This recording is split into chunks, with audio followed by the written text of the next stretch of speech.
Channel 5 on your side presents Kaleidoscope, focusing on people who make a difference in Northeast Ohio communities. Good afternoon, everybody, and welcome to the broadcast today. The Maltz Museum of Jewish Heritage currently has an exhibition of photographs from the Civil Rights era. This exhibit is entitled This Light of Ours, Activist Photographs from the Civil Rights Era. It runs through May of 2017. Executive Director of the Maltz Museum, Ellen Rudolph, is here, and the Director of Education and Public Programs, Jeffrey Allen, is here as well. They're going to talk about that. Later on, we will hear from author Ed Rossman. He'll share information on how to generate money for your local library or your other nonprofit organization. And on the broadcast after that, former councilwoman and author Deborah Hill will talk about her new book, The Power of Encouragement. Good afternoon, everybody. I'm Leon Bibb. This is Kaleidoscope, and so we begin, as we always say. Good to have you with us. Two wonderful people here. I've met them before, and they're always wonderful interviews, and they always bring interesting ideas about what they're doing. Ellen Rudolph, Executive Director of the Maltz Museum of Jewish Heritage, and Jeffrey Allen, who's Director of Education and Public Programs there. Good to see you. Refresh us on what the Maltz Museum of Jewish Heritage does. We are a museum of Jewish heritage, of course. We, our goal is to expose people to the richness of Jewish heritage, but also to get people to think about their own cultural heritage and identity. And so we offer people lots of different ways to kind of plug into that bigger conversation.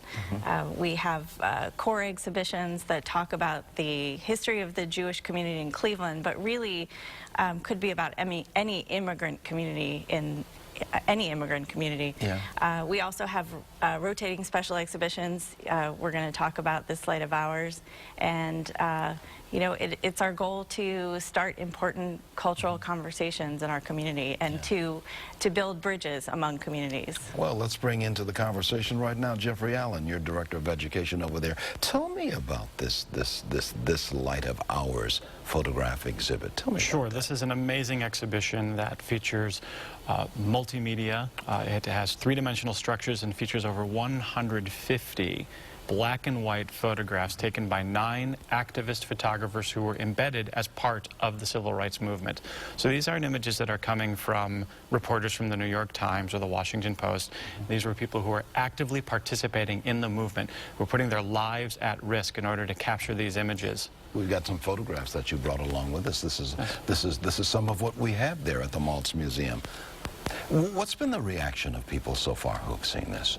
Well, and I certainly would encourage Ellen, because we're both hearing from different audiences. What I'm hearing from student groups and from teachers is that not only is it fulfilling their need to explore the civil rights movement as in historical context, but as they're seeing these images, students are saying, this is just like today. Yeah. They're drawing direct parallels about who has power, who's empowered to speak, who has power to make change.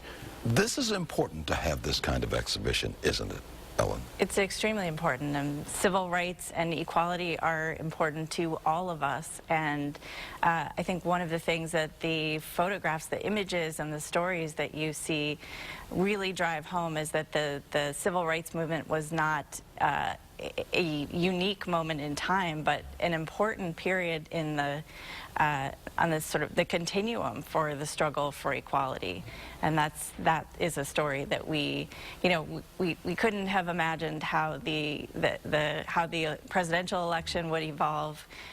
We couldn't have imagined how racial tensions would bubble up when we first committed to take this exhibition, but we knew that this is an important story to tell. Maltz Museum is at 2929 Richmond Road in the community of Beechwood here in Cuyahoga County, Northeast Ohio. 2929 Richmond Road, Beechwood. How long will this exhibition be up? It will be up through May 15th. But you've always got something going on. You did something on Nazi Germany, and I spent some time with you on that. Yes. There's always some. What do we learn by going to a place like the Maltz Museum of Jewish Heritage? And you don't have to be Jewish to go there to learn. No, of course not. I mean, I think one of the big issues that we talk about every day at the Maltz Museum, and it pervades our our core exhibitions and special exhibitions like this Light of Ours is how important it is for all of us. And we really, the big story in this Light of Ours is everyday people organizing and standing up to fight for equality. And so, you know, one of the big things that we talk about every day in almost every aspect of what we do, programs, exhibitions, school tours, is that we really push the idea that it is each of us has the ability and the responsibility to stand up for what is right and to fight against discrimination. Jeffrey, she talked about everyday people. That's who brings change in our world, isn't it? It's everyday people. It is everyday people, and when you see everyday people in this exhibition, there's a young man named Bobby Simmons who's too young to vote, and he has written in sunscreen on his forehead the word vote because he recognizes how important that is. And for us to understand that people were really putting their lives at risk when they were making these stands. And we encourage young people today to do that as well through our Stop the Hate Youth essay contest. Ellen, you brought a bag with you. What's in the bag here? This is a goodie bag for you, Leon. Sure. We brought you a mug. We brought, we created magnets with a quote from Reverend Otis Moss. If there's no conscience in the community, then we have to be that conscience. And that's what, yeah, Otis Moss, yes. Reverend Otis Moss would say that. You know? This is our quarterly magazine that features one of the images on the cover from the exhibition, and it lists all of our very rich calendar of programs. Yeah, maybe we can get a shot of that because that's so vital. I would not be sitting here if it were not for the civil rights movement. Certainly, I would not be sitting at this table. Well, many thanks for being on the broadcast, and we appreciate the bag of goodies that you brought along. Thank you coffee so mug much. And a couple of magazines. We do appreciate that. Once again, 2929 Richmond Road in Beechwood. That's the location of the Moss Museum of Jewish Heritage. And this exhibition of this Light of Ours, activist photographs of the civil rights movement, will be up through the middle of May 2017. Good to have you with us. Thank you. Ellen so much. Rudolph, Executive Director, and Jeffrey Allen, who's Director of Education and Public Programs. Good to see you both. Thanks for having us. Tell all people at the Maltz Museum I said hello. We will do. Peace and shalom. All of that is important. Peace. We're taking a break. Back in a moment. Good afternoon, everybody. Welcome back to Kaleidoscope. I'm Leon Bibb. Ed Rossman is with us, and he is the author of 40-plus new revenue sources for libraries and nonprofits. Here to tell us more about his new book and about fundraising efforts as well. How you doing? Really well, thank you. Doing well, Ed. Tell me about this. You know, I know you work at the Shaker Heights Library, so you understand libraries. Yeah, I've been working in libraries for about 20 years. Yeah. At Lakewood Library as well as Shaker Heights. And libraries are in need of money. Yes. We went through a real dip in 2008 as far as the recession goes, and when that happened, property taxes shrunk and revenues for libraries shrunk. Other nonprofits need money too. They're on this nonprofits. Broadcast all the time talking about the need for money. Right, yeah. When the money goes down in the overall economy, what happens is the demand for libraries and nonprofit services go up. Yeah. So what do you think they ought to do? Well, I think they should use the model that public broadcasting had back in the 1980s, where they lost a lot of federal funding, but then they sought out commercial funding and their membership, and they worked on different types of revenue streams to diversify so they weren't so dependent. Now, IdeaStream only uses 10% of their money from the federal government. Everything else is received through the public and the local community. Yeah. So which is important as far as, like, you know, developing relationships out there. It's what you want to do anyway. Yeah. Is that why you wrote this book now, this book about how to raise money for new revenue sources for libraries and nonprofits? This is you. Yes. This is a can-do book. It's a toolkit, exactly. The first part talks about, the first 9 chapters talks about the legalities and contracts and how to establish value for any organization through the proper metrics and through door count, program attendance, different things like that, as well as the outcomes that those libraries and nonprofits provide as far as transforming the community. And then after that, there's 40 mini chapters, each one detailing a specific type of revenue source. So it could be an art show, it could be an athletic competition, how to run a book sale, how to run a gift shop. And those are the different types of things. I've done some webinars on 5 different ways you can raise money really fast, and that's including online gift shops, own a day where the library says, hey, Ed Rossman, it's your birthday. We've got your name out in front, and we've got it in various places. A number of libraries have done that around the country, and they've been very successful in raising money that way. It is getting tough out there because you can't always count on the voters to vote yes for increased revenue for organizations like libraries. That's correct, yeah. And it's also the grants that a lot of libraries depend on. Those are getting more competitive too. So they got to think. You got to think outside the box. Is that what you're saying? Exactly, yes. And you started thinking like a broadcaster, looking around at your local community, see who would like to support us, who would like to be associated with our library's mission or the nonprofit's mission. And I'm running an e-course right now that 11 library directors across the country and in Pakistan are attending. Yeah. And one of the exercises was look for 25 different local sponsors. One library director emailed me back. She said, we found 68. So that's a good thing. It is. It's prompting them to look outside the box, outside the regular tax revenues and grant revenue, and start looking into the local community. Now, you talk about the webinar, a webinar where people can get together and talk with you about right. all these kinds of things. How do people link up with the webinar? Well, that's offered, it's been offered once through the American Library Association, and that'll probably be done 3 times a year. I had one in September, 600 people attended it. It was great, a very good response. So all I can say, we have a constant stream of webinars, and then also I believe you've got your contact information. they'd be able to contact me. Also, I have a Facebook page, facebook.com/Rev, R-E-V, the number 4, and then Live, L-I-B. And you got if they go to that page, like it, share it, and I'll always have when my webinars and special events are happening. And you also got a phone number, right? We're putting that number on the screen. They can reach me at the Shaker Library, 216-991-2030. And ask for Ed Rossman at the Shaker Library. Exactly. One of my favorite places are libraries. Why do you see libraries as important in this day and age still? Because they offer resources that the public generally can't afford or would be hard-pressed to afford for educational and entertainment purposes.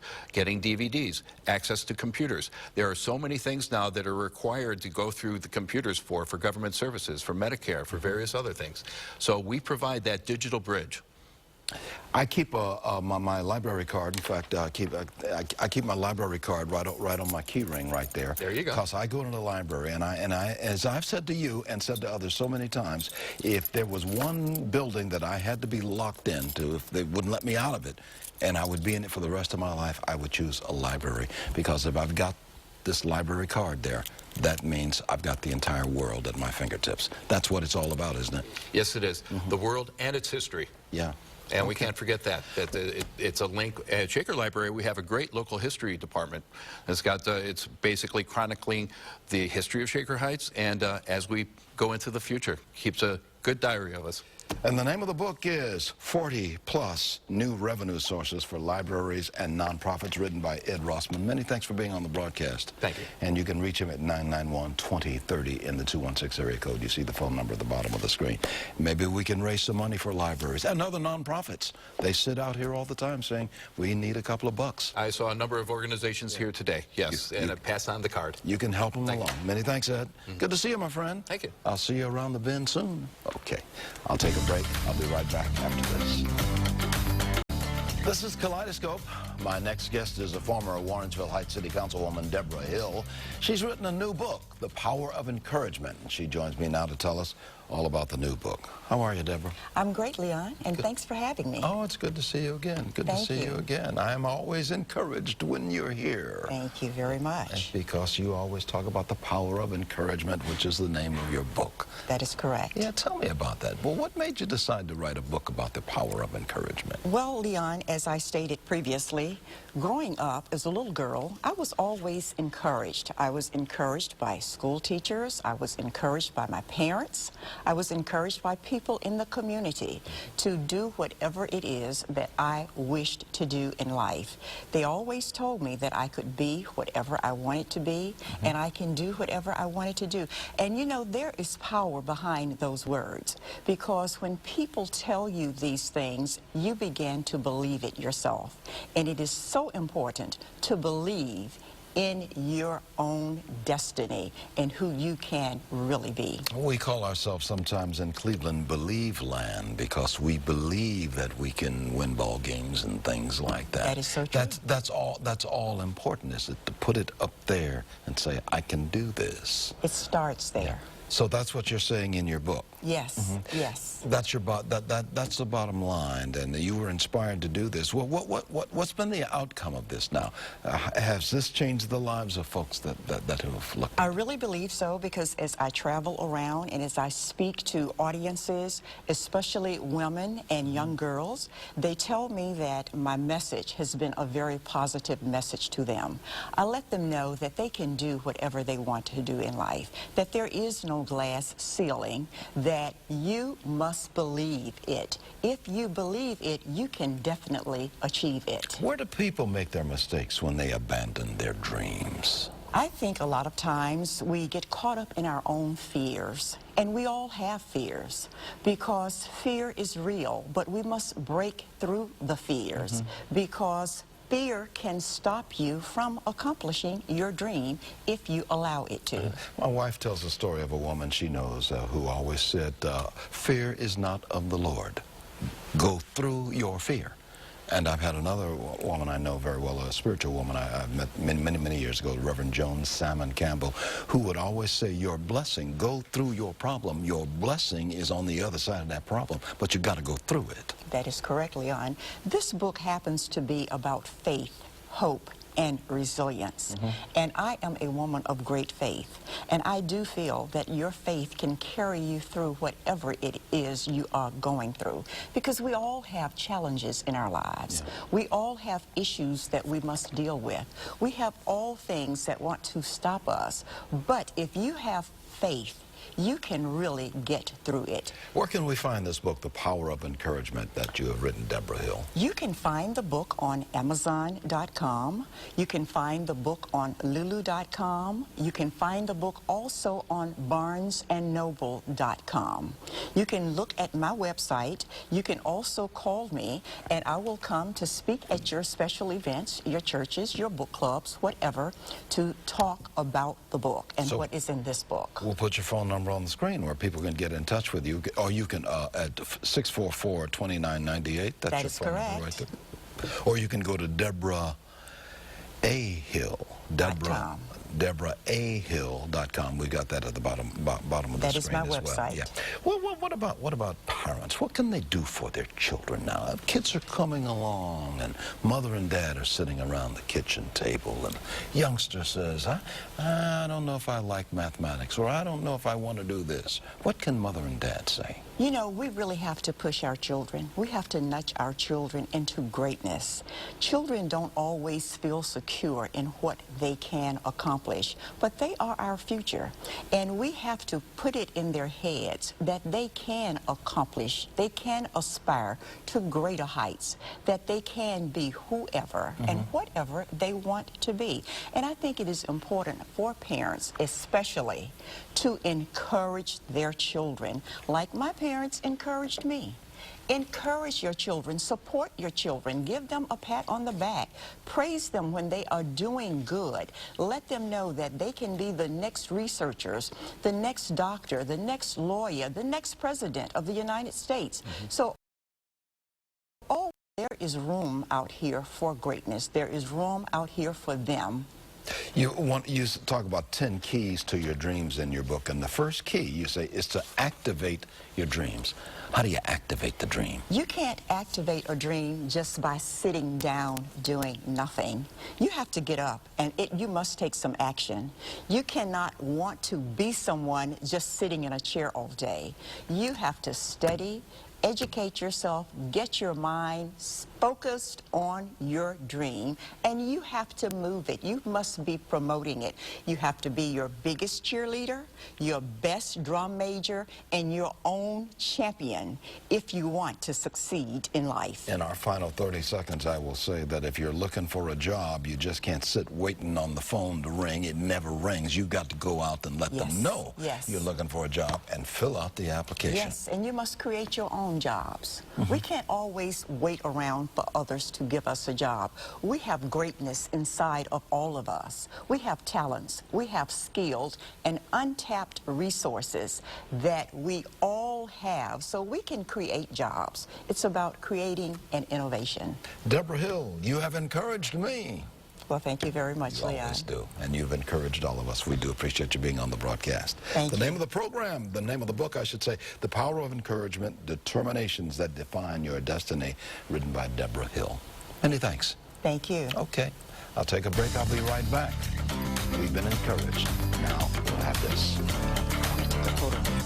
Here's Marshall Mockabee of the Urban League of Greater Cleveland, who always has a worthwhile and a comment filled with wisdom. Hey, Oh, wow. That's a big demand. I'm setting you up real big, Yes, good you friend. are. Yes, you are. And I thank you for that, my brother.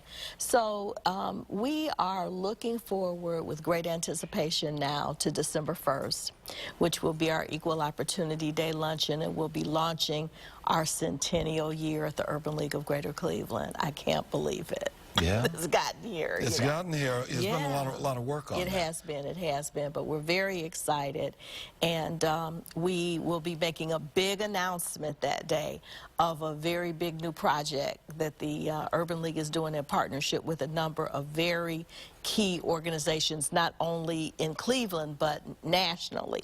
And we'll be making a big announcement about that event that day.